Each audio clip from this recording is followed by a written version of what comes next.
বছর লক্ষ্মীপুরে সরিষার বাম্পার ফলন হয়েছে। এর ফলে বদলে যাচ্ছে গ্রামীণ অর্থনীতি। জেলার রায়পুর, সদর, রামগঞ্জ, রামগতি ও কমলনগর উপজেলার বিস্তীর্ণ মাঠ জুড়ে এখন হলুদ সরিষা ফুলের সমারোহ। আলহামদুলিল্লাহ অন্যান্য বছরের তুলনায় এবার আলহামদুলিল্লাহ ভালো হয়েছে। আলহামদুলিল্লাহ মোটামুটি ভালো হয়েছে, কিন্তু আরেক বছর আপনার কীটনাশক লাগছে বেশি, ওষুধ লাগছে বেশি। এবার এরকম কীটনাশক লাগে না, শুধু একবার কীটনাশক ব্যবহার করছি।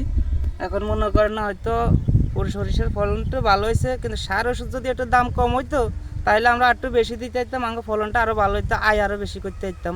চাষিরা বলছেন বাজারে তেলের দাম বেশি থাকায় এবছর সরিষার দামও ভালো পাওয়া যাবে। ফলন ভালো হয়েছে, উৎপাদনও ভালো হয়েছে। স্থানীয় কৃষকের সাথে আলাপ আলোচনা জানতে পারলাম সারের দাম অত্যন্ত বেশি এবং কীটনাশকের দাম বেশি।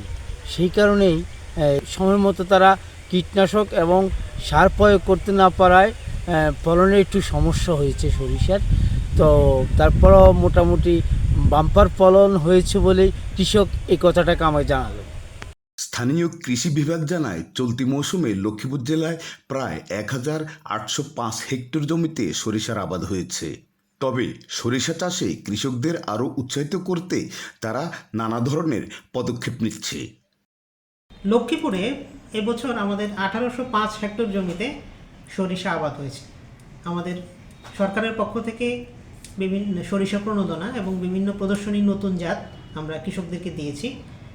সরিষা লক্ষ্মীপুরে ভালো হয়।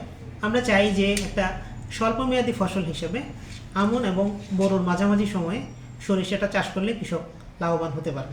লক্ষ্মীপুর থেকে রিপোর্ট করেছেন মাহমুদুর রহমান মঞ্জু, সিএফসি নিউজ।